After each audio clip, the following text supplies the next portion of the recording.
Você sabe que o novo agro precisa de tecnologia, gestão e sustentabilidade. Isso é compromisso com o meio ambiente. A partir de agora, aqui na TV UP, você vai acompanhar Agro em Destaque. Momento AproSoja. Apoio AproSoja Mato Grosso. A AproSoja dá mais um passo no caminho da sustentabilidade. Projeto Guardião das Águas. Uma iniciativa que fará o levantamento quantitativo e qualitativo das nascentes localizadas nas propriedades rurais de soja e milho do nosso estado.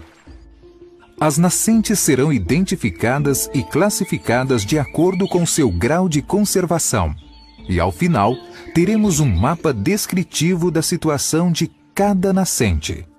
Ações como esta visam o futuro e colocam Mato Grosso na vanguarda da sustentabilidade.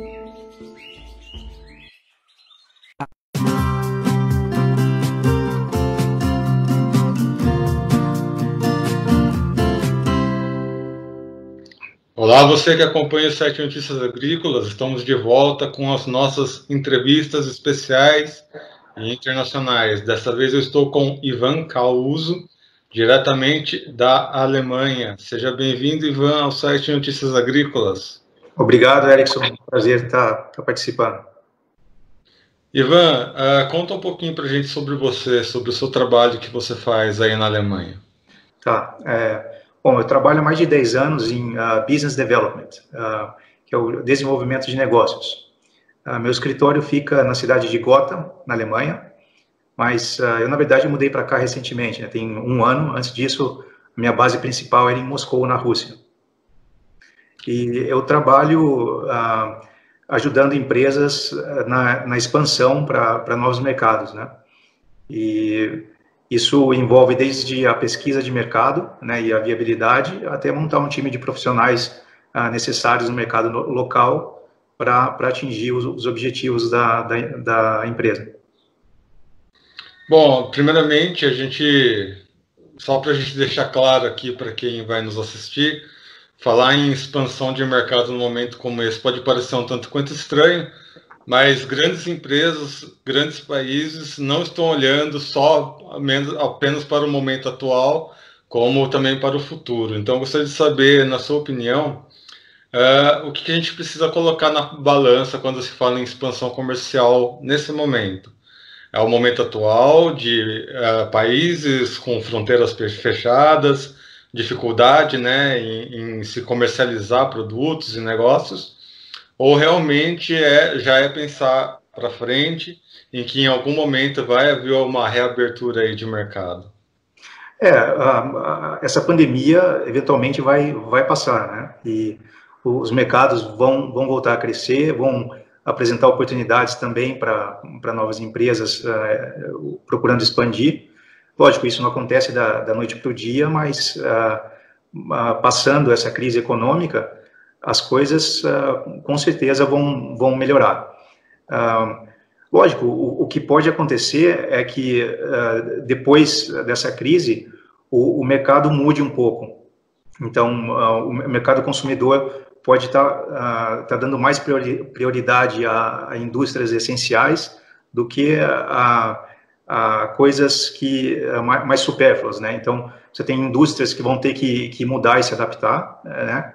Enquanto outras vão continuar a crescer. Mas eu acho que, por exemplo, a indústria agrícola, fazendo parte do mercado essencial, vai continuar, né, tendo que abastecer a população. Então, com certeza, oportunidades vão aparecer de novo, sim. E é importante também a gente olhar para frente e entender que vai existir um pós-crise, né? E estar preparado também para isso, para continuar crescendo. Bom, e aí a segunda pergunta que eu te faço é o seguinte: eu sei que nesse momento, né, se pensar em expansão de mercado, ou outro trabalho que você faz também aí é com relação à fusão e aquisição de empresas. Enfim, são assuntos que demandam tempo, demandam paciência, demandam planejamento. como é que as empresas devem fazer para se planejar nesse momento, né? Pensando a médio e longo prazo, principalmente essas empresas que estão interessadas em se manter com saúde financeira aí no mercado. Bom, as empresas que têm a oportunidade de digitalizar, empresas que não investiram ainda na parte tecnológica, talvez seja uma excelente hora, né, de se preparar para esse tipo de coisa. Mas eu acho que as empresas, em geral, têm que se preocupar em continuarem capitalizadas, né, e não deixar uma falta de foco, por exemplo, em procurar, talvez, expansão quando não é a hora, né. Então, se é hora de focar em mercados onde elas já estão mais estabelecidas, então isso é importante. Agora, empresas que estão bem capitalizadas, elas não tem por que não usar a oportunidade para expandir, né? E é o que se fala, né? Mesmo em momentos de crise, existem empresas, existem países que estão tomando proveito. Qual setor você vê nesse momento que está tirando proveito nessa situação e qual país você vê também que está se saindo bem, né? Há inclusive alguns debates, que talvez não seja aqui o caso, de que a China estaria tirando o proveito dessa situação, adquirindo empresas e tudo mais. Tirando o debate ideológico em cima disso, o que de fundamental temos nesse momento? Tá, bom, eu acho que não é justo apontar o dedo para um país ou outro, né, de estar se aproveitando de um momento de crise para aquisição, para expandir, porque isso aí, na verdade, é uma prática comum. Então, empresas que estão bem capitalizadas, que têm um capital de giro, não foram tão afetadas pela crise, elas vão estar procurando oportunidade de crescer. Então, independente se essa empresa vem da China, dos Estados Unidos, ou mesmo empresas brasileiras olhando para expandir no mercado exterior. Então, em momentos de crise, como você vê, teve uma grande desvalorização do real, né? Não só do real, também de outros países emergentes, desvalorização do ruble na Rússia. Isso também dá oportunidade para empresas desses mercados de ficarem mais competitivas, entrando no mercado exterior. Então, é absolutamente normal que as empresas procurem oportunidade, né? Porque, como nós falamos, vai chegar uma hora que, num pós-crise, onde as empresas têm que estar numa posição para continuar crescendo. Então, é normal que procurem oportunidades.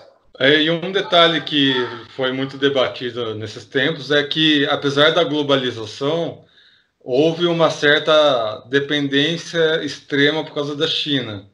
Aí, de repente, a China fechou, né, as suas fronteiras, e principalmente insumos, objetos industrializados que eles fazem com grande facilidade lá na China, acabou faltando para o resto do mundo. Ou seja, haveria aí uma globalização que é centralizada, né? Não é tão global assim. Você acha que essa tendência, a partir dessa crise, ela vai tentar, os países vão tentar se movimentar mais para que se evite esse tipo de situação novamente? Bom, com certeza.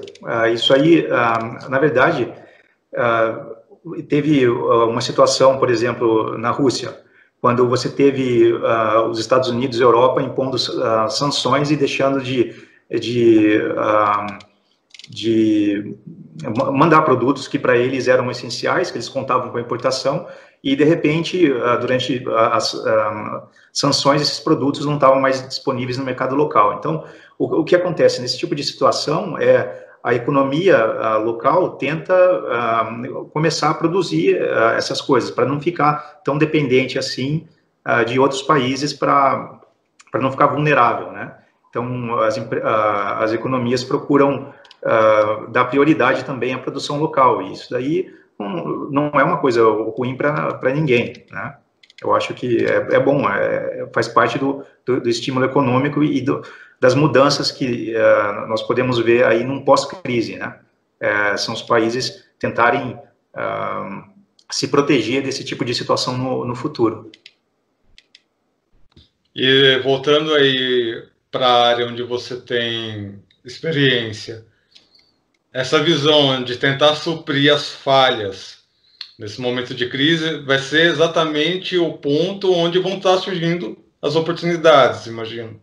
Sim, com certeza. Surgem oportunidades aí, mas também de outras indústrias da área de tecnologia, principalmente. Tem muita coisa interessante na área de automação. Então, você vê empresas investindo nessas áreas, mas também para suprir essa produção que antes vinha 100% do exterior, para você ter também produções locais.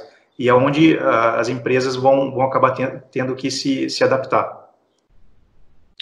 E aí, para o empreendedor que está focado, então, ele já tem a mentalidade de expansão, já tem essa mentalidade de superar a crise, e após superar essa crise, investir no exterior. Qual que é o posicionamento que ele deve ter nesse momento? Porque a gente vê algumas empresas tomando ideologias que acabam sendo tóxicas, né? Exatamente como a gente conversou, né? Essa questão de apontar dedo. E apontar dedo nesse momento é realmente fechar portas no futuro, né? Sim. É um terreno muito pantanoso que a gente está passando, né? Com relação a isso. Sim, com certeza. É uma coisa que as empresas devem tomar muito cuidado, para não fechar portas, não queimar pontes, né? Então, é importante, nessas horas, você manter contato aí com seus clientes e parceiros. Não adianta apontar dedo, é um problema mundial, não é uma coisa de um país ou outro. E, então, realmente, na área digamos, de expansão, como isso também não é uma coisa que é feita da noite para o dia, essa área de internacionalização de empresas ou de fusões e aquisições, isso tudo é um processo longo. Então, as empresas que tinham começado isso antes e continuam capitalizadas, continuam numa posição, digamos, que eles não têm dificuldades em sobreviver a essa crise. Se isso foi traçado antes, pelo menos no que eu vejo na minha prática, é que elas continuam com esse objetivo e continuam trabalhando para alcançar isso. As empresas que tinham esse plano antes, talvez até aproveitem um momento de crise para acelerar essa expansão, e não o contrário, né? E aí um grande temor que se vê, né, nesse momento é a questão, principalmente aqui no Brasil, talvez na Europa, em outros países que têm uma mentalidade um pouquinho diferenciada, esse tipo de pensamento não esteja ocorrendo tanto nesse momento. Que as pequenas e médias empresas dependerem de sua regionalização, né? Por exemplo, pequenas empresas que dependem da fidelidade das pessoas que estão ali na sua região. Você vê empresas aqui no Brasil, por exemplo, que depende do bairro para sobreviver, ou depende da cidade para sobreviver. Enfim, essa escala, né, do pequeno e médio empresário. Você acredita que nesse momento as grandes empresas podem tirar esses pequenos e médios do mercado, ou de repente isso também pode acabar se tornando um momento de esses pequenos e médios olharem os grandes como oportunidades, como agregadores de empresas mesmo, né? Ver nos grandes um modelo onde de repente eles podem estar inseridos, por exemplo. Realmente é uma situação delicada para empresas de pequeno e médio porte que dependem do mercado local, que dependem de estar com as portas abertas e do tráfico de pessoas e esse tipo de coisa.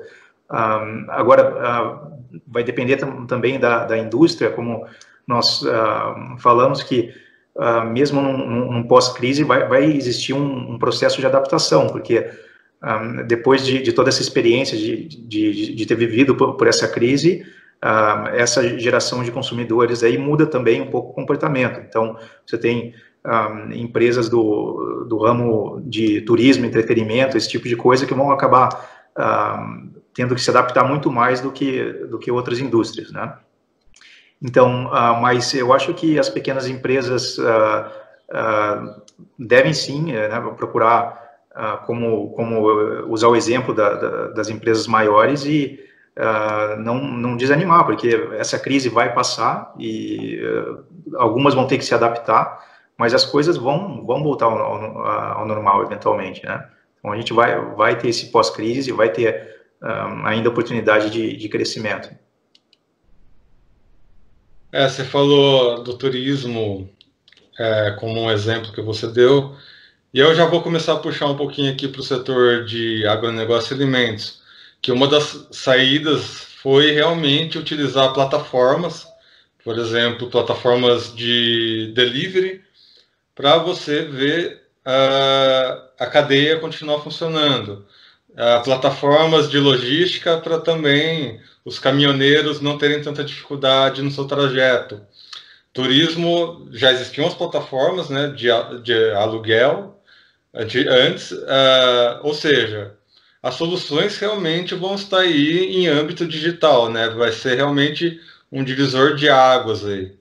Sim, e crise sempre traz uma evolução, né? Porque as pessoas têm que se adaptar e acaba aparecendo o desenvolvimento de novas tecnologias e então alguns sofrem, outros crescem, mas as indústrias que vão estar sofrendo com isso também tendem a se adaptar e melhorar em momentos de crise.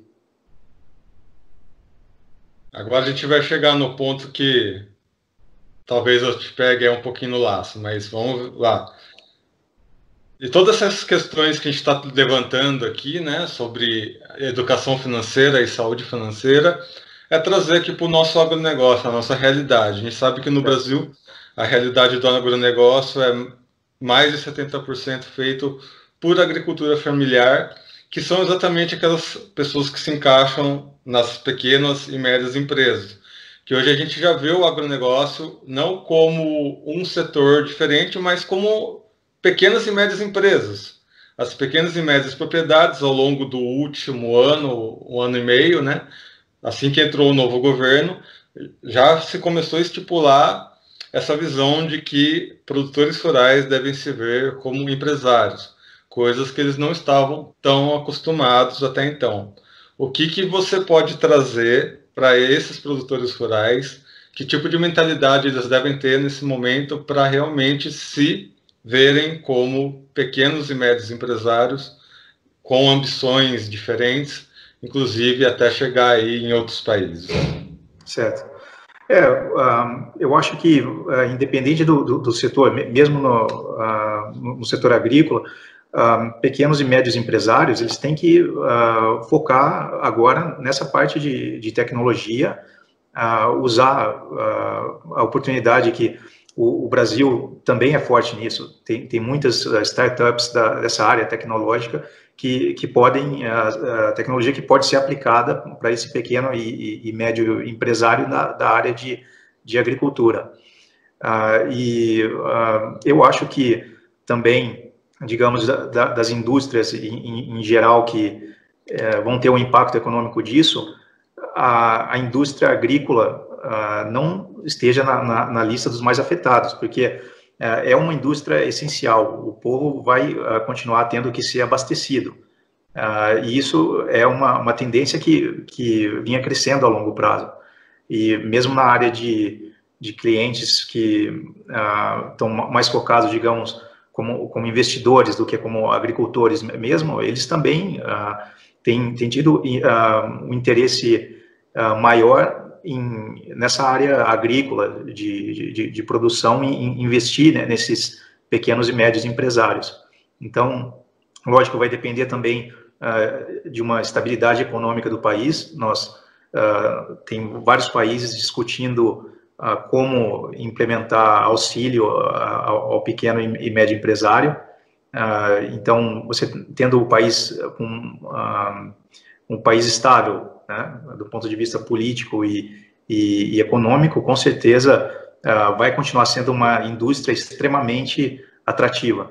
Eu acho essa indústria agrícola, porque nós temos a população crescendo cada vez mais e o número de terras para alimentar todo mundo é limitado. Então, realmente uma indústria que eu acho que vai acabar saindo dessa crise melhor do que a maioria.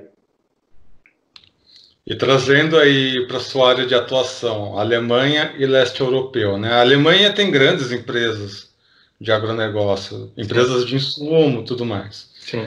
E o leste europeu é muito importante na produção de minérios, né? Por exemplo. Sim. Minério de ferro, carvão, tudo mais. O que o produtor rural precisa ter, ou o produtor rural, ou o empresário brasileiro, ele precisa ter em mente antes de transportar, né, os seus negócios para a sua área de atuação, né, a Europa e leste europeu, e vice-versa, né? Como é que esses dois pontos tão extremos do planeta podem se conversar, começar a se conversar, estreitar relações nesse momento ou pós-crise? Certo. Bom, o mercado aqui na Europa é um pouco diferente, né, desse ponto, que a maior preocupação, eu acho, do agronegócio aqui na Europa hoje é mais com relação à mão de obra, né, de disponibilidade de mão de obra. Então, na Alemanha, por exemplo, a maioria da mão de obra em épocas de plantação e colheita acaba vindo do leste europeu, né? São trabalhos temporários. E agora, com essa limitação do movimento de pessoas, acaba deixando o pessoal dessa área de agricultura preocupado, né? Porque se você não tiver a mão de obra lá para trabalhar na hora da colheita, etc., você acaba perdendo muito produção. Então, a preocupação aqui eu acho que é um pouco diferente. Eu não sei se isso aí, essa parte de mão de obra também afeta o Brasil hoje, mas do ponto de vista de internacionalização, então o Brasil ainda produz muita coisa e com a desvalorização da moeda, etc., também acaba conseguindo vender o seu produto a um preço extremamente competitivo, né? Então, a oportunidade de exportação sempre existe para o produtor brasileiro. Eu acho que isso não vai mudar tão cedo. Levantando... Tá me ouvindo? Sim, estou ouvindo. Você levantou esse ponto da questão do dólar 2 vezes ao longo da nossa entrevista, então eu gostaria de saber bem, né? Quando a gente fala em países emergentes, né, isso está ligado aos BRICS. Isso inclui Brasil e a Rússia, né? Toda a região aí da Rússia, porque todos os países do leste europeu acabam meio que dependendo do que acontece na Rússia. Então, esse mix de moedas que acabam se desvalorizando e que acaba trazendo maior competitividade, mas isso diante do dólar. Esse mix de moedas, entre elas, a competitividade acaba afetando nesse momento de internacionalização? Sim, com certeza. Então, porque essa crise afetou de forma diferente diferentes países, mesmo comparando países emergentes. Então, você pode colocar o BRICS em um grupo, mas né, do Brasil, Rússia, Índia e China, mas cada um tem a sua característica e reagiu diferente à crise. O real e o mercado econômico no Brasil, na verdade, contraiu de forma muito mais agressiva do que na Rússia, por exemplo. Então, mesmo para exportações entre Brasil e Rússia, o produto brasileiro agora acaba sendo mais competitivo do que era antes, enquanto o ruble teve uma desvalorização aí por volta de 12%, 15%, né, o real teve mais de 30% em relação ao dólar. Então, você vê que mesmo entre países emergentes, você acaba mudando a dinâmica de plano de expansão em tempos de crise.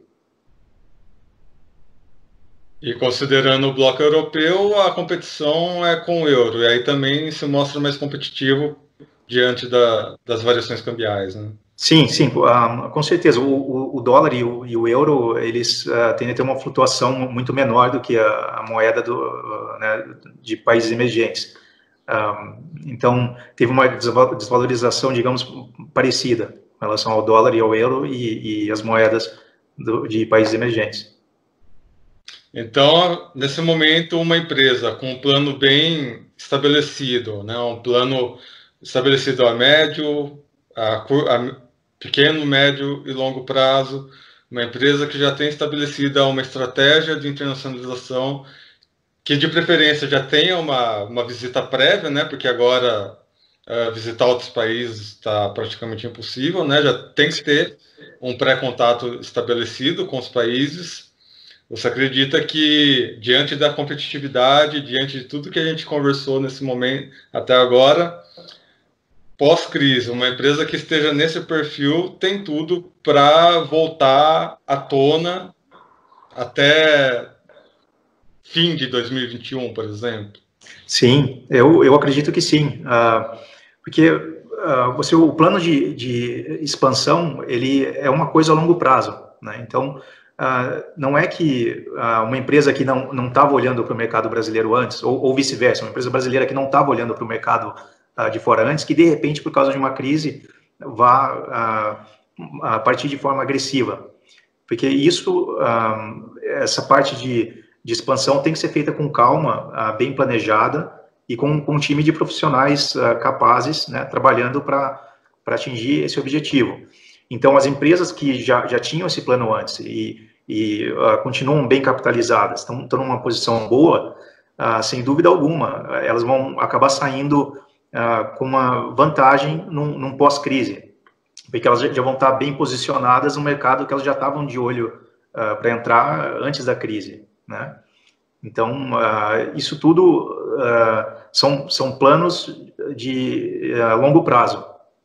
As coisas não, né, em expansão não acontecem da noite para o dia. Tem que ser feito com cuidado para ter um resultado positivo. E as empresas que já estão pré-estabelecidas, né?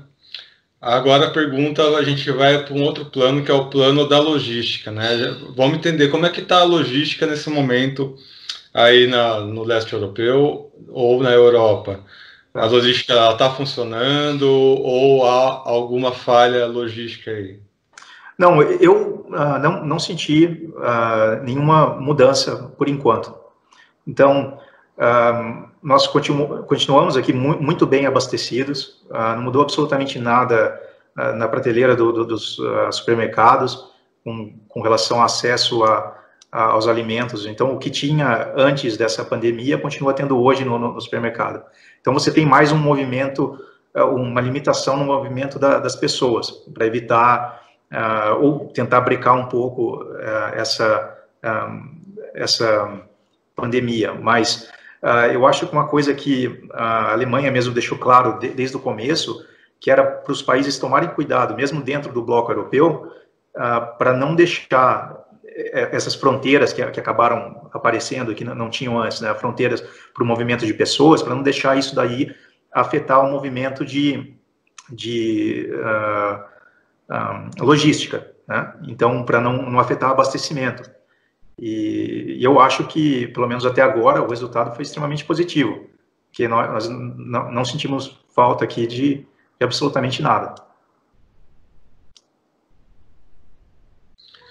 E com relação a isso, qual que é o sentimento das pessoas que estão vivendo aí nesse momento, né? De todas, dos seus clientes, das pessoas ao seu redor, aí na Alemanha, no leste europeu, qual que é o principal sentimento das pessoas nesse momento aí, nesses países? Olha, eu acho que as pessoas aqui, elas não tiveram essa onda de pânico, né?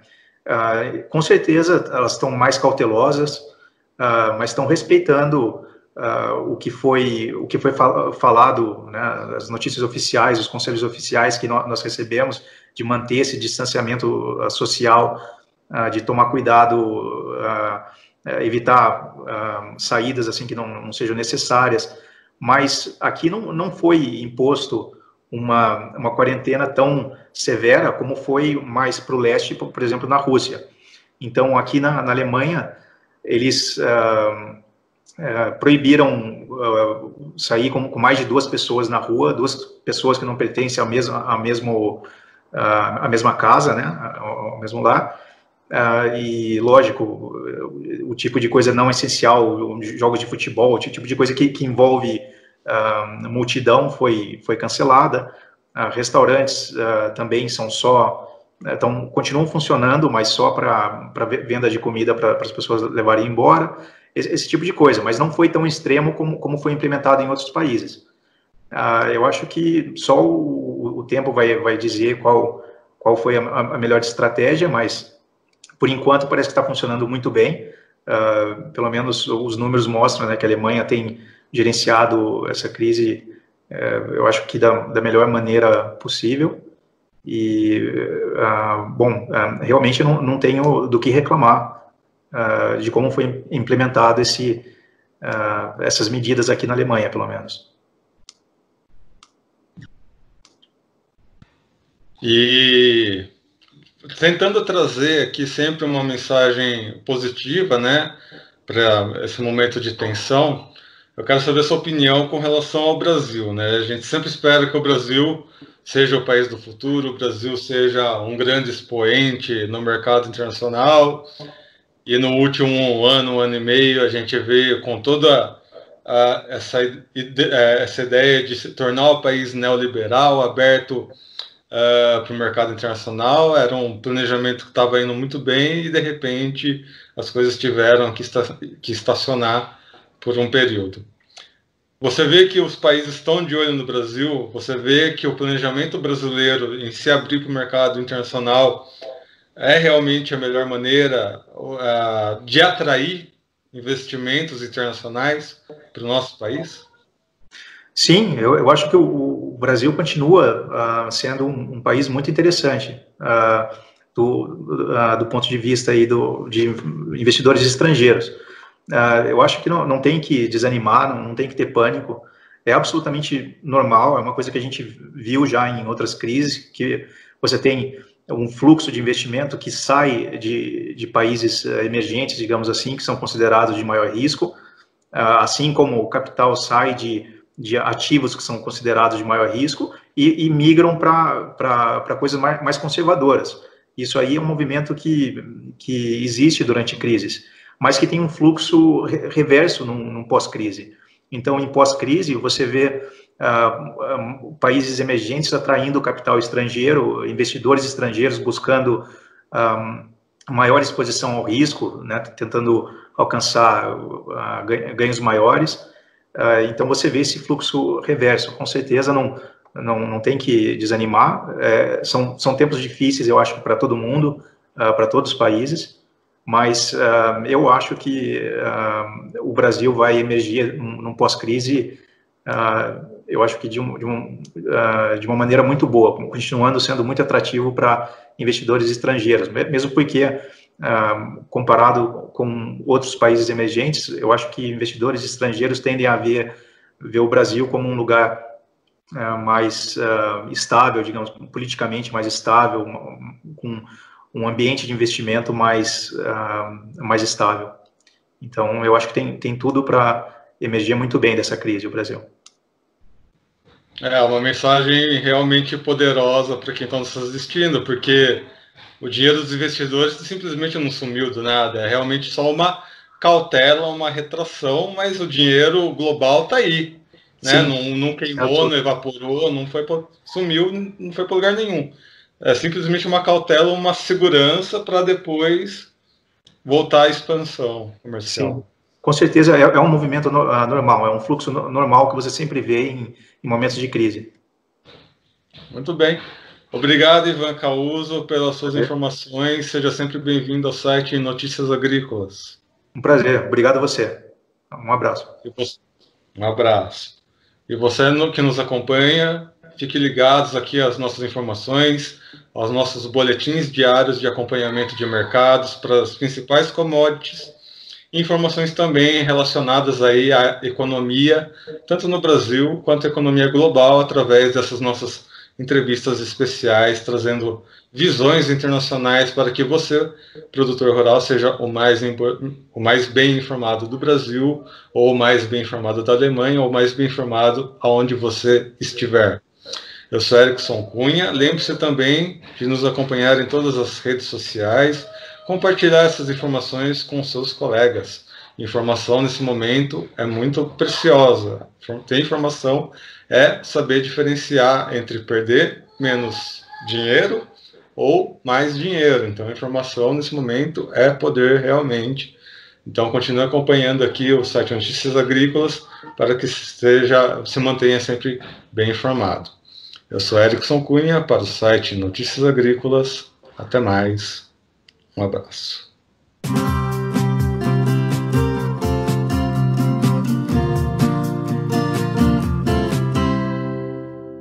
Você sabe que o novo agro precisa de tecnologia, gestão e sustentabilidade. Isso é compromisso com o meio ambiente. A partir de agora, aqui na TV UP, você vai acompanhar Agro em Destaque.